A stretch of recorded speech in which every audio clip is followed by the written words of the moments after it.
Assalomu alaykum azizlar. Bizga yordam qilayotganlardan hammasidan Alloh rozi bo'lsin. Bu yaxshiliklarni hech qachon unutmaymiz. Xudo xolasa xo'jayinim oyoqqa turib ketganlaridan keyin sizlarning yaxshiliklarni ko'rib juda ham xursand bo'ladilar.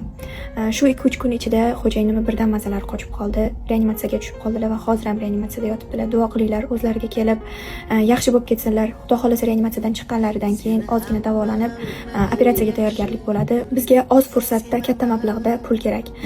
Sizlarga to'liqroq tushuntirishim kerak, chunki nima uchun bunaqa katta pul kerakligini ba'zilar tushunmay qolyapti. Xo'jayinim yoshliklarida bitta oyoqlaridan ayrilganlar, ya'ni amputatsiya bo'lganlar va hozirda o'sha kasallik yana qo'zg'agan.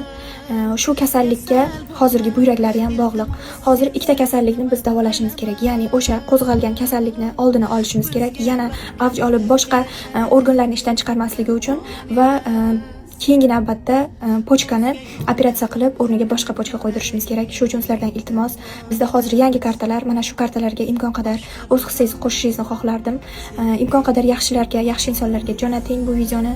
Qancha odam ko'rsa bizga shuncha yaxshi. Qancha tez fursatda pul yig'ilsa, biz tezlik bilan operatsiya qilamiz. Xudo xolasa yana xo'jayinim oyoqqa turib ketganlardan keyin yana Samiyevlar oilasi bo'lib birga sizlarga chiroyli videolar olishda davom etamiz. Hammaga rahmat. Senga bezor bo'laman, sensiz men xor bo'laman.